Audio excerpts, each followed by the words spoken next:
hidup menerpaku.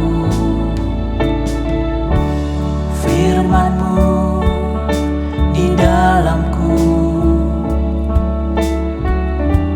tenangkan jiwaku. Engkaulah perisaiku saat badai hidup menerpaku.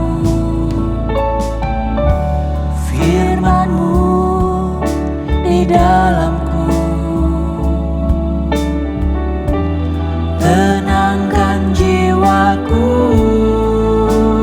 Ku kan berdiri di tengah badai, dalam kekuatan yang Kau berikan. Sampai kapanpun ku kan bertahan,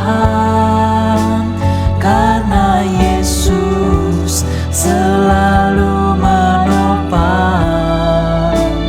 Ku kan bertahan di dalam tekanan, dengan kekuatan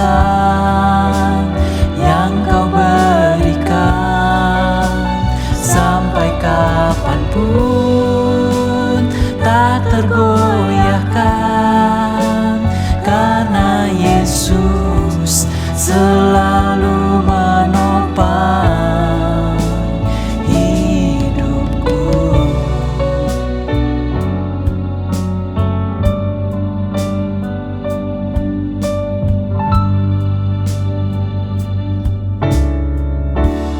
Engkaulah perisaiku saat badai hidup menerpaku. Firman-Mu di dalamku, tenangkan jiwaku. Ku kan berdiri di tengah badai, dalam kekuatan yang Kau berikan. Sampai kapanpun ku kan bertahan, karena Yesus selalu menopang. Ku kan bertahan di dalam tekanan, dengan kekuatan yang Kau berikan. Sampai kapanpun tak tergoyahkan, karena Yesus selalu menopang hidupku.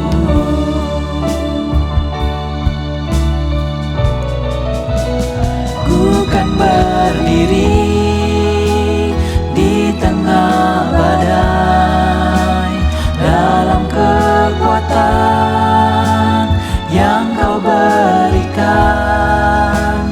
Sampai kapanpun ku kan bertahan, karena Yesus selalu menopang.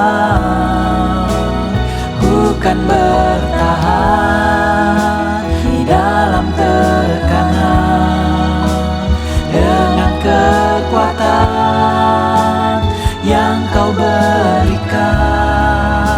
Sampai kapanpun tak tergoyahkan, karena Yesus selalu menopang hidupku. Sampai kapanpun tak tergoyahkan, karena Yesus selalu menopang hidupku. Sampai kapanpun tak tergoyahkan,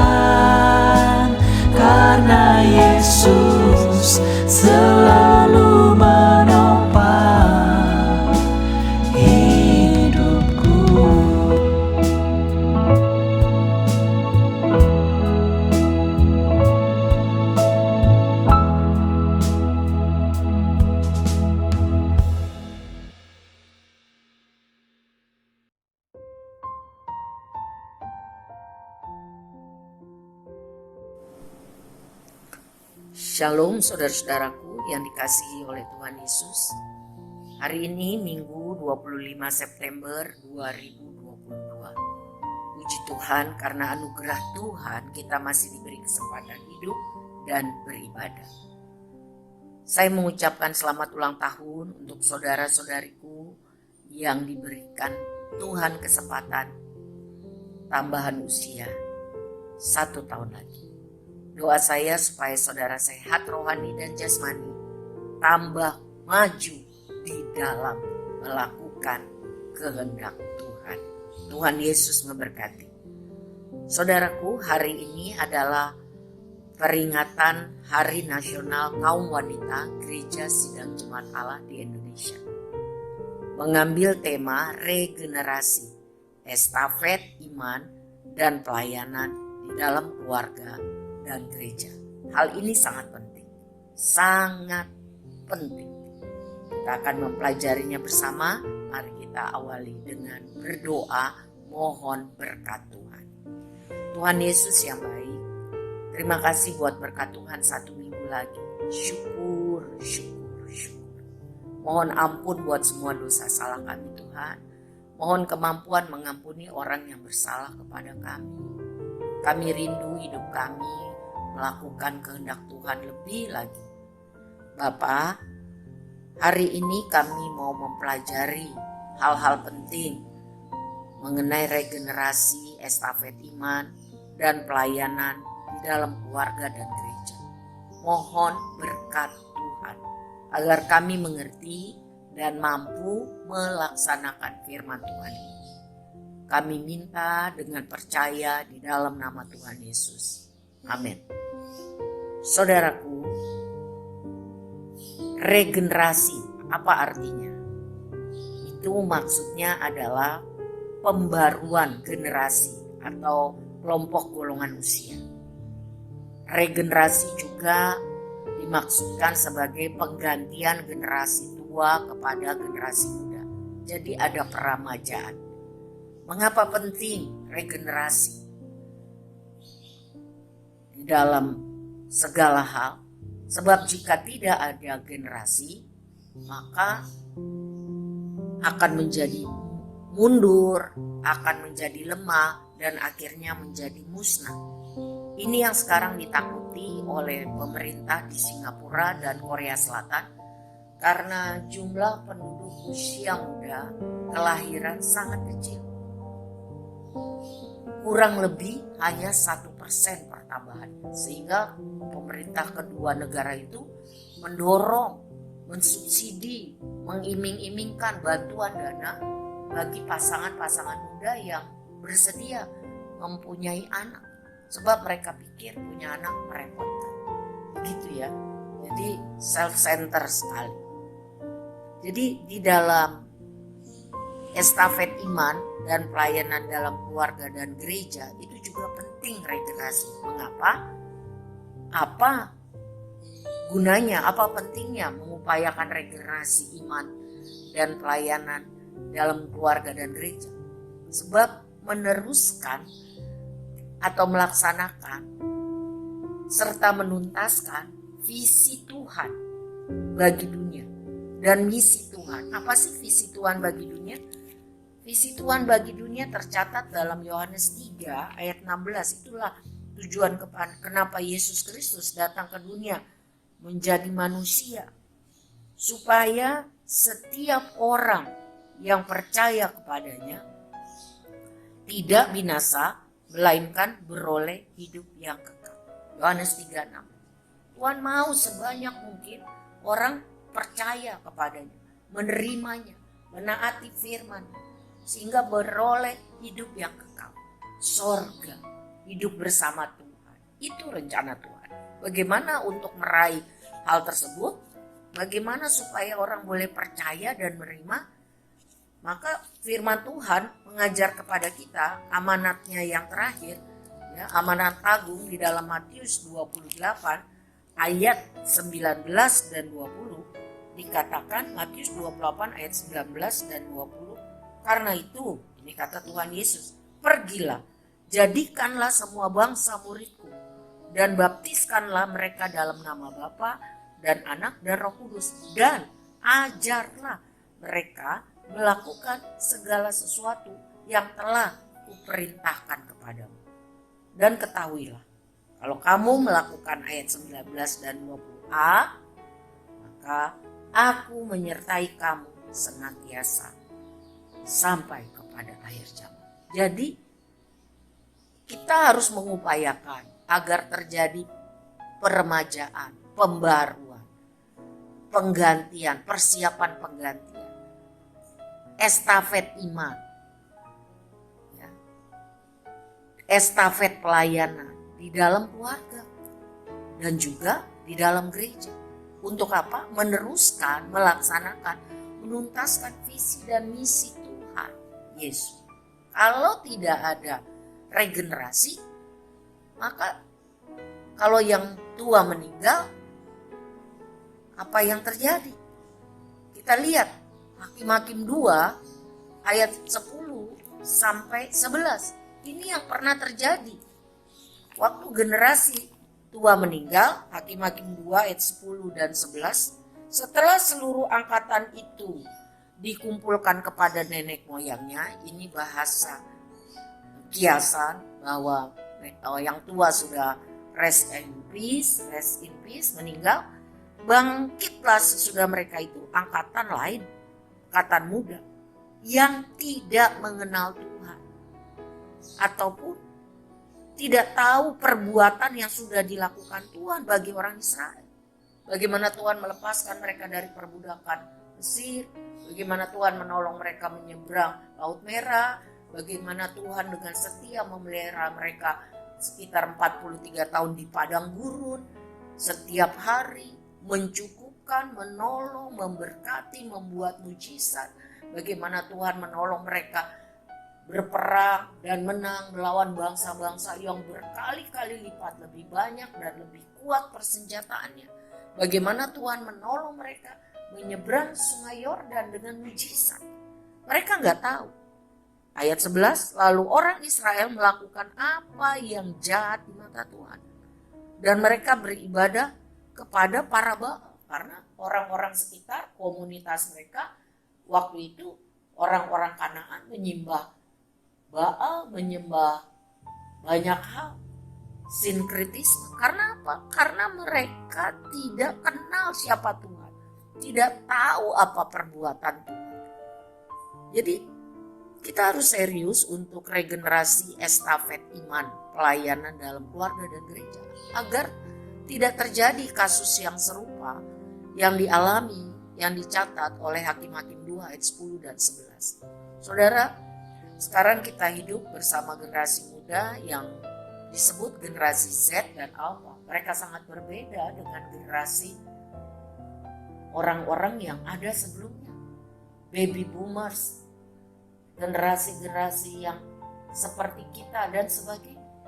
Cara mereka, pola pikir, pola hidup mereka. Bagaimana caranya agar tidak terjadi bahwa mereka tidak kenal Tuhan? Kita harus mengupayakan. Ada kiat sukses regenerasi. Yang pertama menurut 1 Samuel 12 ayat 3, 4 dan 23. 1 Samuel 12 ayat 3, 4 dan 23. 1 Samuel 12 ayat 3. Di sini aku berdiri, kata Samuel. Waktu dia mau minta diri, udah tua, ya, dia mau pensiun, dia rasa dia udah mau dipanggil Tuhan. Di sini aku berdiri, berikanlah kesaksian menentang aku di hadirat Tuhan dan di hadapan orang yang diurapinya. Lembu siapakah yang telah kuambil? Keledai siapakah yang telah kuambil? Siapakah yang telah kuperas? Siapakah yang telah kuperlakukan dengan kekerasan? Dari tangan siapa telah kuterima sogok sehingga aku harus tutup mata? Aku akan mengembalikannya kepadamu. Wah, dengan berani Samuel bilang, tunjukkan kesalahanku apa. Aku akan bertanggung jawab karena aku selama ini menjadi pemimpin rohani, jadi hakim di antara kamu. Ayat 4, Jawab mereka, engkau tidak memeras kami, dan engkau tidak memperlakukan kami dengan kekerasan, dan engkau tidak menerima apa-apa dari tangan siapapun. Wow, clear ini. Sungguh-sungguh orang yang sangat berintegritas.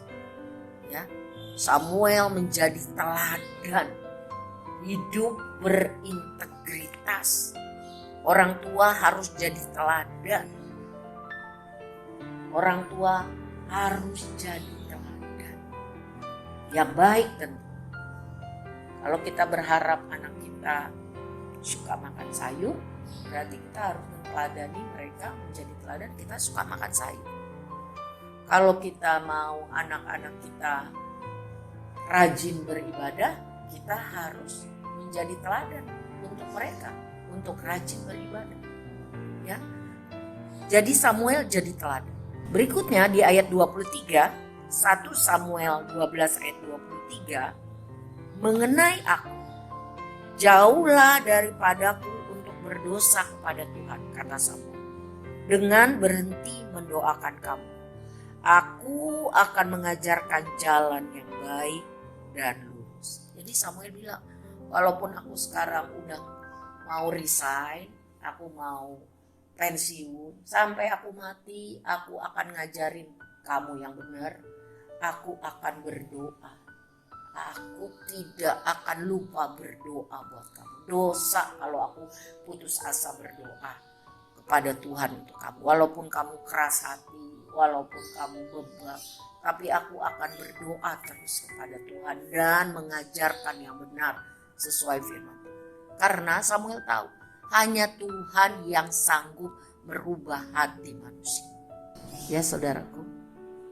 Yang kedua, orang tua harus membina, mengupayakan dengan konsisten hubungan yang baik, hubungan yang akrab dengan anaknya, dengan keturunannya. Guru-guru sekolah minggu dengan murid-murid sekolah minggu, mereka akan kagum kepada guru-guru sekolah minggu. Pemimpin remaja, pemimpin pemuda harus akrab membina, mengupayakan hubungan yang baik, hubungan yang intim, dan harus konsisten. Jangan hanya kalau ada kepentingan, dan memberi apresiasi. Semua orang ingin dihargai. Mari kita baca apa yang firman Tuhan katakan di dalam Filipi 2 ayat 1 sampai 4. Filipi 2 ayat 1 sampai 4. Jadi, karena dalam Kristus ada nasihat, ada penghiburan kasih, ada persekutuan roh, ada kasih mesra, dan belas kasihan. Karena itu, sempurnakanlah sukacitaku dengan ini. Hendaklah kamu sehati sepikir, dalam satu kasih, satu jiwa, satu tujuan, dengan tidak mencari kepentingan sendiri, egois, atau puji-pujian yang sia-sia. Sebaliknya, hendaklah dengan rendah hati, yang seorang menganggap yang lain lebih utama daripada dirinya sendiri. Dan janganlah tiap-tiap orang hanya memperhatikan kepentingannya sendiri, tetapi kepentingan orang lain juga. Jadi sebagai orang tua, sebagai senior, sebagai pemimpin, kita diajar untuk mengupayakan. Berarti jangan gampang putus asa. Diupayakan dengan maksimal, dengan konsisten, bisa berhubungan akrab dengan anak kita, dengan orang-orang yang Tuhan percayakan untuk kita pimpin. Diupayakan, diusahakan, dibina, di-maintenance, supaya kita mampu melakukan Filipi 2 ayat 1 sampai 4. Saya tahu keadaan sekarang banyak anak-anak kalau dipanggil tidak dengar atau pura-pura tidak dengar. Tapi kalau tukang mengantarkan paket, mereka akan segera cepat datang dan turun. Mungkin hal itu mengecewakan, membuat kita kesal. Tapi ingat, peran kita sebagai orang tua, sebagai pemimpin, sebagai pembina, mengupayakan hubungan yang baik dan akrab. Kalau kita menegur, Alkitab tadi kita sudah baca, Filipi 2 ayat 1 dan sampai 4, harus dengan baik. Harus dengan baik, perlakukan dengan hormat. Kita harus merem ego kita, ya, menguasai diri supaya hubungan baik akrab itu jangan sampai hancur. Saya tahu itu tidak mudah, tetapi Roh Tuhan akan memampukan kita untuk bisa membina, mengupayakan agar hubungan yang baik dan akrab itu tetap ada di dalam keluarga dan juga di dalam gereja. Ya. Ada kasih mesra, ada belas kasihan. Kalau kita harus mendisiplin, menegur kelakuan yang salah, ya lakukan dengan baik. Sehingga tetap berteman, begitu ya. Tetap menjaga pertemanan. Karena semua orang pasti saling membutuhkan. Kita makhluk sosial. Jadi hubungan yang baik itu jangan sampai hilang. Ya.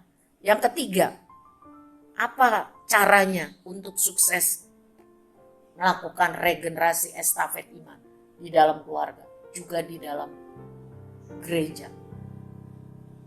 Estafet pelayanan. Orang tua atau pemimpin harus mengajak, mengajar, mendorong, mendukung secara maksimal dan konsisten. Untuk apa? Memberi kesempatan kepada generasi muda untuk aktif terlibat dalam estafet iman. Mereka mengenal siapa Yesus. Mereka belajar tentang jalan keselamatannya dan hidup satu-satu. Mereka belajar itu. Dan mereka belajar untuk melayani Tuhan, melayani sesama. Mulai tentu dalam keluarga. Itu sangat ideal. Tapi ada keluarga-keluarga di mana orang tua tidak mengerti hal ini atau tidak peduli. Ini adalah kesempatan atau tanggung jawab gereja. Jangkau mereka. Ulangan 6 ayat 5 sampai 9. Ulangan 6 ayat 5 sampai 9. Kasihilah Tuhan Allahmu dengan segenap hatimu dan dengan segenap jiwamu dan dengan segenap kekuatanmu. Apa yang kuperintahkan kepadamu pada hari ini haruslah engkau memperhatikan. Haruslah engkau mengajarkannya berulang-ulang kepada anak-anakmu dan membicarakannya apabila engkau duduk di rumahmu, apabila engkau sedang dalam perjalanan, apabila engkau berbaring, dan apabila engkau bangun. Haruslah juga engkau mengikatkannya sebagai tanda pada tanganmu, dan haruslah itu menjadi lambang di dahimu. Dan haruslah engkau menuliskannya pada tiang pintu rumahmu dan pada pintu gerbang. Ingat, firman Tuhan ini mengajarkan kepada orang tua, para pemimpin, harus. Jadi bukan boleh ya, boleh tidak, tapi harus, wajib untuk mengajarkan anak-anak kita, orang-orang yang Tuhan tempatkan untuk kita bimbing, untuk mengasihi Tuhan dengan segenap hati, dengan segenap jiwa, dengan segenap kekuatan, dengan segala cara, dengan segala kesempatan. Mereka harus lihat bahwa di dalam hidup kita, lihat ayat 8, apa yang kita kerjakan, apa yang kita pikirkan, kita ya, itu memang benar-benar bukan omong doang, tetapi kita juga mengasihi Tuhan dengan segenap hati, segenap jiwa, segenap kekuatan. Saudaraku, karena hari ini adalah Hari Nasional Kaum Wanita, maka izinkan saya untuk expose dari Amsal 31 ayat 10 sampai 31, khususnya untuk istri, para wanita. Bagaimana, apa yang harus dilakukan oleh para wanita sehingga mereka atau saya, kita, para wanita menjadi wanita yang cakap. Dikatakan di ayat 10 Amsal 31 Ayat 10, istri yang cakap, siapakah yang akan mendapatkannya? Ia lebih berharga daripada permata. Jadi cakap. Cakap ya, artinya sanggup, mampu. Untuk apa? Untuk melakukan banyak hal. Bagi keluarganya, bagi Tuhan, bagi banyak orang. Ayat 11, hati suaminya percaya kepadanya. Suaminya tidak akan kekurangan keuntungan. Jadi dia dipercaya oleh suami. Dia punya kredibilitas yang dapat dipercaya. Ayat 12, ia berbuat baik kepada suaminya dan tidak berbuat jahat sepanjang umur. Ayat 13, ia mencari bulu domba dan rami dan senang bekerja dengan tangan. Senang bekerja, rajin. Ya. Ayat 27 katakan, makanan kemalasan tidak dimakan. Dia rajin, dia senang bekerja. Itu ciri istri yang cakap antara lain. Ayat 17, ia mengikat pinggangnya dengan kekuatan, ia menguatkan lengannya. Artinya ia kuat. Kalau ia lemah, ia menguatkan lengannya. Jadi tidak gampang lemah, putus asa. Kuat. Kalau ia lemah, ia menguatkan lengannya, kekuatannya, kesanggupan. Kuncinya bisa menguatkan, nanti kita akan lihat. Bukan artinya dia tidak ada masalah. Yang ke-20, ia suka menolong orang-orang tertindas dan miskin. Ia peduli. Ia memiliki hati yang murah hati.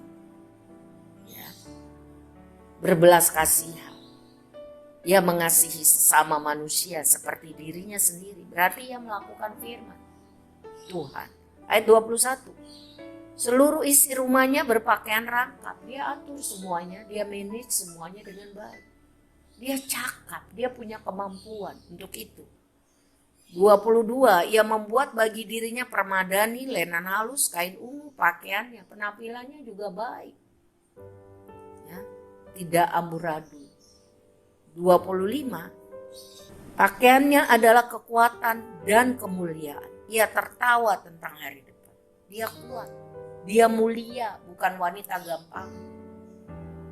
Bukan sembarangan. Ia tahu siapa yang pimpin masa depan, yaitu Tuhan, pencipta langit dan bumi yang mengasihi. Sehingga ia tertawa tentang hari depan. Karena dia tahu firman Tuhan. Bahwa masa depan sungguh ada. Dan harapannya tidak akan hilang. 26. Yang buka mulut dengan hikmat. Pengajarannya lemah lembut di lidahnya. Dia berhikmat. Dia lemah lembut, bukan berarti kelemar-kelemar. Ia tegas, dia memilih kata-kata yang tidak menyakitkan. Ya, dia berhikmat. Ayat 27, ia mengawasi segala perbuatan rumah tangga. Ia mampu mengawasi, memanage, mementori, mengevaluasi, mensupervisi. Jadi memang dia cakap. Ayat 28, anak-anaknya bangun dan menyebutnya berbahagia. Pula suaminya memuji. Wow, luar biasa ya. Ini upah untuk wanita yang cakap. Dan 30 kuncinya kenapa dia sanggup melakukan hal-hal dari ayat 10 sampai 29. Karena dia hidup takut akan Tuhan. Dia hormat sama Tuhan. Dia sungguh-sungguh dengan Tuhan. Sehingga Tuhan memberikan dia hikmat, kecakapan. Takut akan Tuhan adalah permulaan dari hikmat. Dan 31 dikatakan perbuatannya akan memuji dia di pintu-pintu gerbang. Dia dibicarakan yang positif oleh orang-orang. Hari ini kita mau melihat Susana Wesley. Siapa dia? Dia seorang ibu yang mengalami banyak penderitaan. Penyakit, kesulitan ekonomi. Dia harus berusaha mencukupkan kebutuhan keluarganya dengan kerja keras. Ia 2 kali mengalami kebakaran yang menghancurkan rumah. Dia mengalami juga kematian anak. Dia melahirkan 19 anak, saudara. Dan 10 anak hidup, berarti 9 meninggal. Dia sedih, susah, sakit, menderita. Suaminya pendeta dan sangat sibuk dengan segala urusan-urusan lain. Intinya sehingga semua urusan mengatur, memanage rumah tangga sepenuhnya harus dilakukan oleh Ibu Susana. Mulai dari A sampai Z. Kesulitan hidup membuat dia menjadi kuat dan teguh. Wow, kenapa bisa? Kenapa dia gak gila? Kenapa dia gak putus asa? Kenapa dia gak bunuh diri?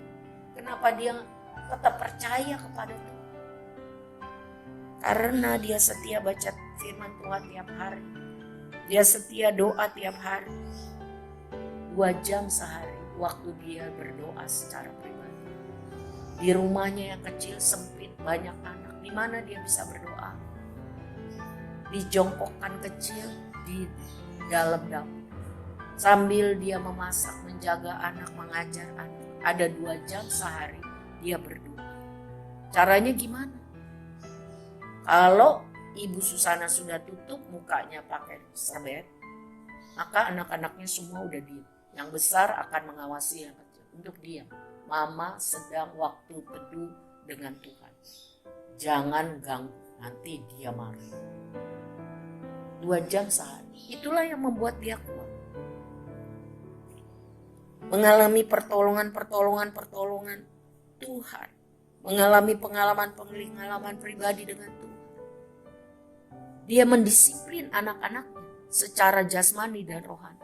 Dia mengajar dan melatih mereka untuk makan apa aja. Jangan ada komplain. Untuk tidak bersuara ribut-ribut. Semua bicara dan bermain dengan suara pelan dan tenang. Hampir semua anak-anaknya diajarnya membaca. Dia sendiri ya, dia guru untuk keluarganya. Mereka semua homeschooling. Itu zaman dulu. Tidak sanggup untuk bayar sekolah, hanya orang kaya. Mereka orang miskin. Tapi puji Tuhan, ibu ini punya kemampuan untuk mengajar. Semua anak-anaknya diajar baca usia 5 tahun.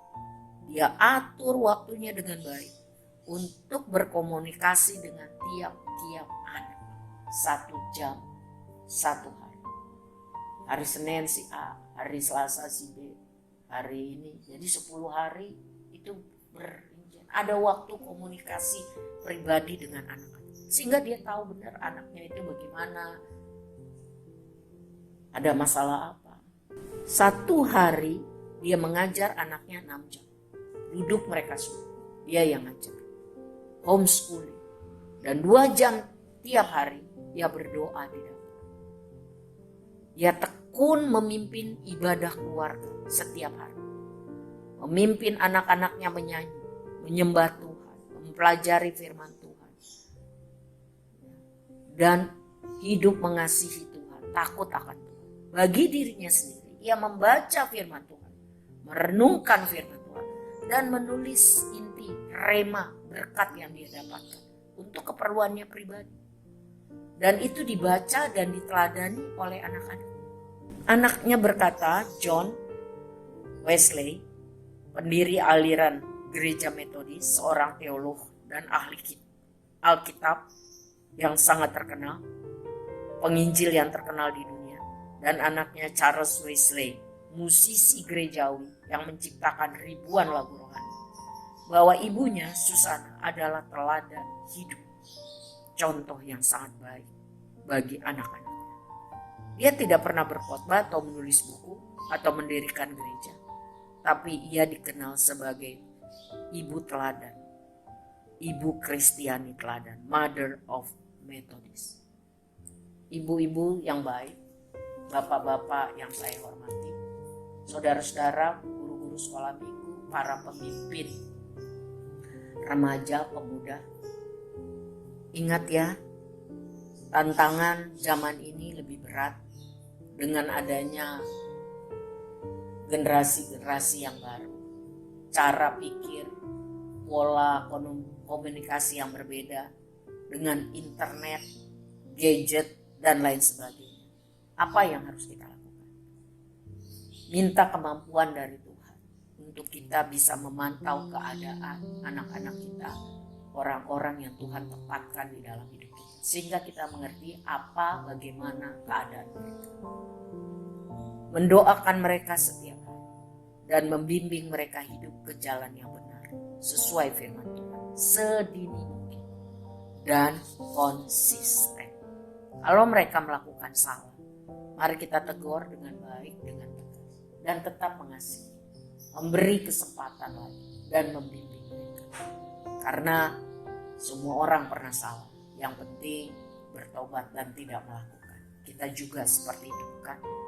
Kalau kita tidak peduli kepada regenerasi, maka mereka akan hilang. Mereka tidak akan mengenal Tuhan. Mereka akan dimakan oleh dunia dan kejahatan. Dan kita akan menyesal dan sudah terlambat. Gereja Tuhan juga akan kehilangan orang-orang yang sangat potensial untuk melayani. Sehingga terjadi lagi apa yang ditulis dalam Hakim-Hakim 2 ayat 10 sampai 11. Kita tidak mau hal itu terjadi, bukan? Sebab itu mari kita kuatkan hati kita, kuatkan semangat kita. Kita lakukan yang terbaik yang kita bisa. Kita doakan sungguh-sungguh. Kita bimbing anak-anak kita, keluarga kita, orang-orang yang Tuhan tempatkan dalam hidup kita, sehingga mereka sungguh-sungguh mengenal Tuhan, dipakai Tuhan, menjadi alat kemuliaan Tuhan. Biarlah waktu kita nanti pulang ke rumah Bapa di sorga, kita bisa katakan bahwa aku sudah melakukan yang terbaik sesuai kehendak-Mu, Bapa.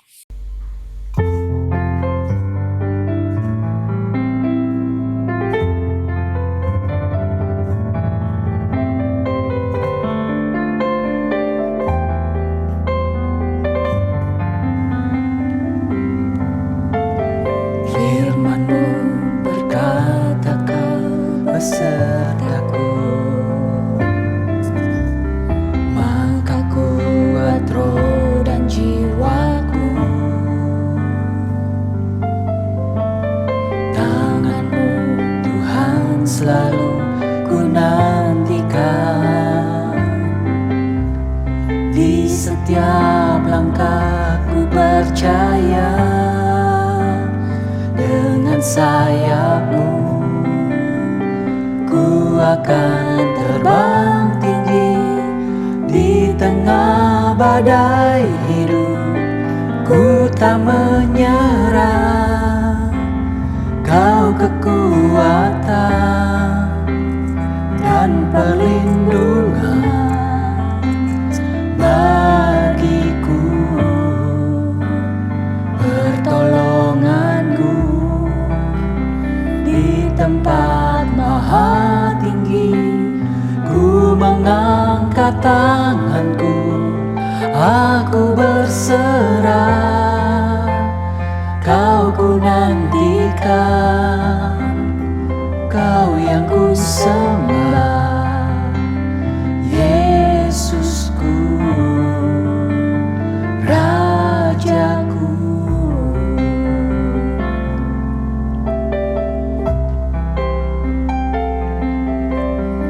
Firman-Mu berkata Kau besertaku,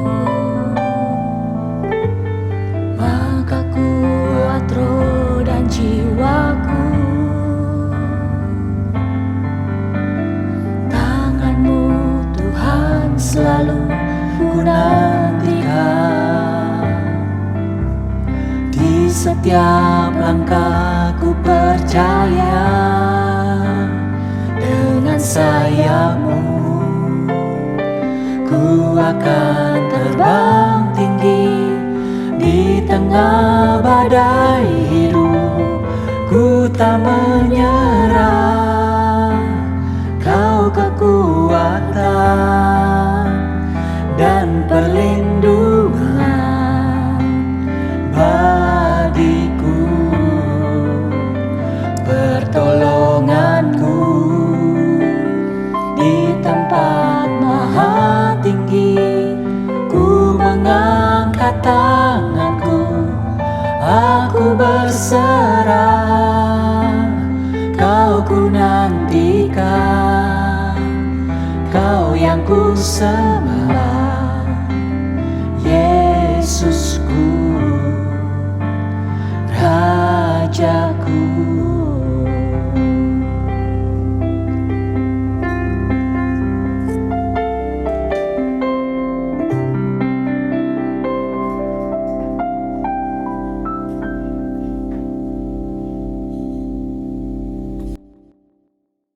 Mari kita berdoa. Tuhan Yesus yang baik, terima kasih. Hari ini kami belajar mengenai topik regenerasi, estafet iman dan pelayanan di dalam keluarga dan gereja. Kami mohon Tuhan, tolong kami mengerti dan mampu melakukannya. Tuhan Yesus, tolong kami, tolong kami, tolong kami. Tuhan tahu kelemahan kami masing-masing. Tuhan tahu problem kami. Tapi tolong kami Tuhan. Buatlah kebangunan rohani dalam hidup pribadi kami, dalam hidup keluarga kami, dalam hidup gereja kami. Sehingga kami mampu Tuhan menjangkau jiwa-jiwa yang terhilang, menjangkau jiwa-jiwa yang hampir terhilang. Pakailah kami Tuhan dengan kuat kuasa-Mu.